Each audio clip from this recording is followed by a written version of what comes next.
not even a little bit. The only thing that matters when I'm talking about Iran, they can't have a nuclear weapon. I don't think about Americans' financial situation. I don't think about anybody. I think about one thing. We cannot let Iran have a nuclear weapon. That's all. That's the only thing that motivates. Quote, I don't think about America's financial situation. I don't think about anybody. I think about one thing. We cannot let Iran have a nuclear weapon. White House South Lawn, 12th of May 2026. That is the President of the United States, asked whether the financial strain on Americans is influencing his negotiations with Iran. And that is his answer. Now, I want to do two things with this, because the honest analysis is not simply to say that is an outrage, but it requires engaging with whether, in specific and a narrow sense, there is a version of this argument that could be correct, and then examining whether Trump has the ingredients to make it. So first, I'm going to look at the argument that could, in theory, be correct.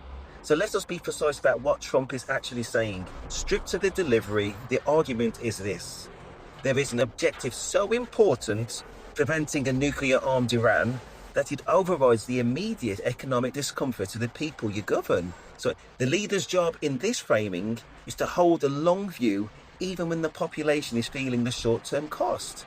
Everyone else adjusts their expectations. The objective does not adjust. That is not an inherently wrong framework. Leaders who have made genuinely difficult calls for the long-term good have had to say versions of this throughout history.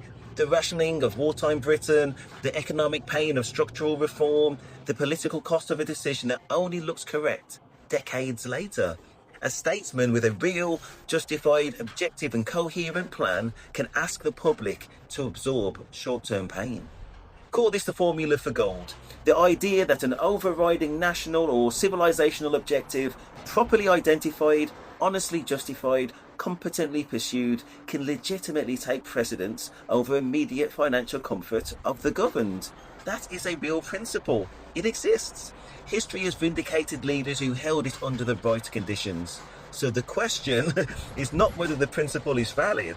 The question is whether Trump has those ingredients. So in the next part, I'm going to identify why the ingredients are not there. The justification for the war was false. For the formula to work, the objective has to be real. The threat has to actually be there. On the 18th of March 2026, Joe Kent resigned. Kent was the director of the National Counterterrorism Director, Trump's own appointee in one of the most senior intelligence positions in government. His resignation letter was direct. Iran posed no imminent threat to the United States. The decision to go to war was driven by pressure from Israel and its lobby, not by American intelligence. He went further. Iran had a fatwa, an Islamic religious ruling, against developing a nuclear weapon. Quote, we had no intelligence, Kent said, quote, to indicate that fatwa was being disobeyed or was on the cusp of being lifted.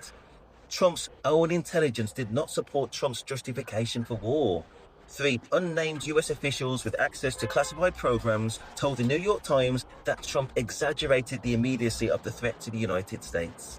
CNN and Reuters reported the same. The White House called Kent's resignation, quotes, insulting and laughable. Trump said, quotes, it's a good thing that he's out. The legal threshold for imminent threat, the premise that justifies preemptive military action, was not met. This is not a political view. It is the documented position of the president's own intelligence chief before he resigned in protest. Next, I'm going to look at the diplomacy that was abandoned, not exhausted. For the formula to work, war has to be the last resort. Diplomacy has to have failed, not been abandoned. By the 26th of February 2026, 3 rounds of Geneva talks had been held. The Omani mediator assessed that, quote, substantial progress had been made. The parties had agreed to meet again on the 2nd of March for technical discussions. Iran's foreign minister had posted publicly, quote, I am in Geneva with real ideas to achieve a fair and equitable deal. The United States struck Iran on the 28th of February, 2 days later. The Arms Control Association concluded that Trump had likely already decided to go to war before the 3rd rounds of talks concluded. And who was leading America's side of those negotiations? Steve Witkoff, a New York real estate developer, a friend of Trump with no prior diplomatic experience, simultaneously managing Iran Russia and Gaza. Multiple diplomats with direct knowledge of the Geneva talks said Witkoff mischaracterized Iran's negotiating position on Fox News. Iran had told Witkoff they were willing to hand over the enriched uranium as part of a new agreement. Witkoff described this as Iran, quote, bragging about their bomb-making capacity. Quote, they were proud of it, Witkoff said. Gulf diplomats said the description was false. The Council on Foreign Relations put it plainly, quote, my concern is that the President and Mr. Witkoff see Iran nuclear negotiations as very similar to negotiating a real estate deal. They are very, very different. The talks that were progressing were abandoned. The negotiator did not understand what he was negotiating. That is not diplomacy failing. That is diplomacy being replaced. Next, they're going to talk about the cost nobody is talking about. In the first weeks of this war, there's been extensive coverage of the cost. $1 billion a day, and then two. Then the conversation moved on. The numbers did not. So the source, Pentagon briefing to Congress, figure $11.3 billion in the first 6 days. And that was on February 2026. Then Harvard Kennedy School, Linda Bilmes, figure $2 billion per day, with the projected total exceeding $1 trillion. And that was in April 2026. Taxpayers for Common Sense put the figure at $71.8 billion direct military costs for the first 60 days. And that's in May 2026. The FY 2026 deficit before the war, $1.853 trillion already projected. And that's from the Congressional Budget Office. The man who said he does not think about Americans' financial situation is spending $2 billion of American taxpayer money every day on a war whose justification his own intelligence chief said did not exist. And then the Epstein files, the thing that dominated political conversation before this war, have not been mentioned once in the coverage since. That is not coincidence. That is what a war does to every other story. So next we're going to talk about the mirror he holds up. For the formula to work, the man claiming to act for the greater good has to actually be acting for the greater good. This is the man who named ships after himself, who renamed airports in his own name, who plans to put his own face on currency, who demands public displays of praise from cabinet without any criticism permitted. The kind of behaviour that in any other context is called exactly what it is, a personality cult. He visited China, removed sanctions from Russia, said almost nothing negative about either. These are two models of governance he appears to admire. Systems where leader does not have to listen to anybody, where there is no accountability, where the leader and the state are one. He has said as much, repeatedly.